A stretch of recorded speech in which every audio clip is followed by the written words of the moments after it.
الصدور وأخذنا وإياهم من الظلمات.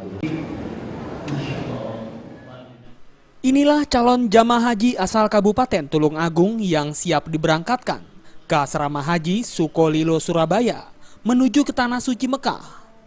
Jumlah yang terbagi menjadi dua kloter, yakni kloter 55 dan 60 ini mencapai 898 calon jamaah haji.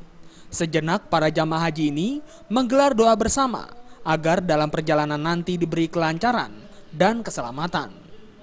Tampak sejumlah calon haji dan keluarga tak kuasa menahan tangis haru sebelum mereka berpisah.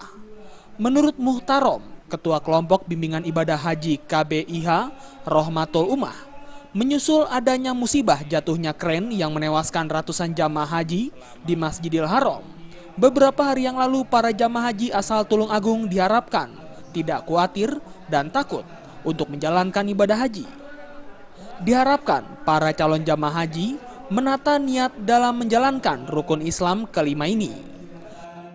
Yang penting kami himbau kepada seluruh jamaah hati-hati dan keluarga yang ditinggalkan yang berada di rumah, mendoakan semoga keluarga yang melaksanakan ibadah haji selalu dalam keadaan sehat, selamat dan dapat melaksanakan seluruh rangkaian ibadah haji.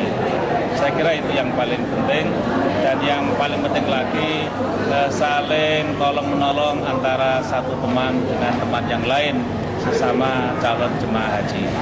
Saya kira itu. Selain itu, Muhtarom juga berharap agar para jamaah nantinya dapat menjalankan semua rukun yang diwajibkan, sehingga saat pulang nanti benar-benar menjadi haji yang mabrur. Dari Tulungagung, Khairul Abadi melaporkan.